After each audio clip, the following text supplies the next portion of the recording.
না। স্টেশন মাস্টারের বেঁধে দেয়া সময়ের বাকি আছে আর মাত্র 10 মিনিট।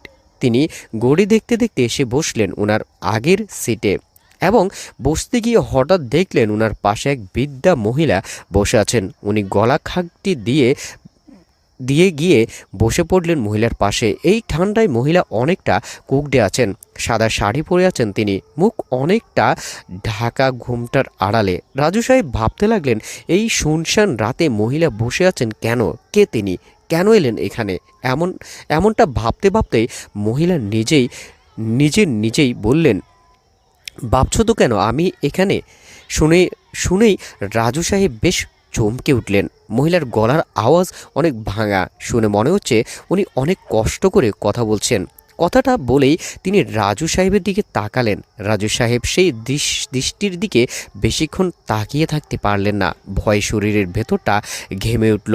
ওনার এই শীতের মাঝে তিনি ভেবেছিলেন কোনো এক ভূত ওনার পাশে বসে আছেন। আস্ত মানুষ দেখে কিছুটা স্বস্তি পেলেও মহিলার চোখ দুটি দেখে উনি ভয় পেয়ে গেলেন।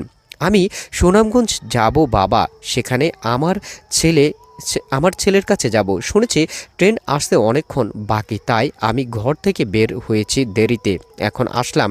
ঘরের পাশেই মাস্টার সাহেব থাকেন, তিনি আমাকে বললেন 5 মিনিট পরেই ট্রেন আসবে, তাই আমি চলে আসলাম।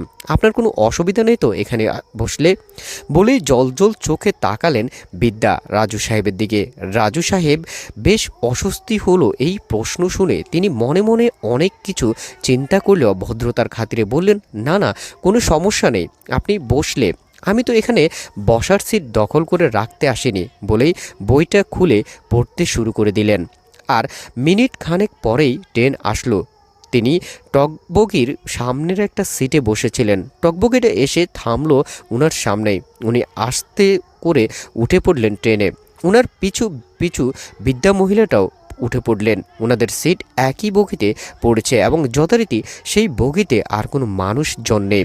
সিটে বসেই রাজু সাহেব বইটা ব্যাগে ঢুকিয়ে আস্তে করে ঘুমিয়ে পড়বেন বলে মনস্থির করলেন।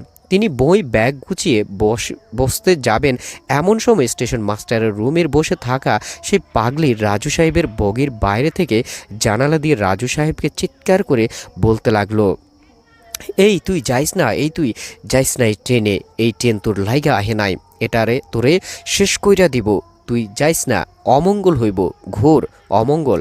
চিৎকার করে বলতে বলতেই ট্রেন ছেড়ে দিল। রাজু সাহেব মনে মনে পাগলের প্রলাপ মনে করে হেসে ব্যাগটা মাথার উপর জাদকে রেখে হেলান দিয়ে ঘুমানোর চেষ্টা করলেন।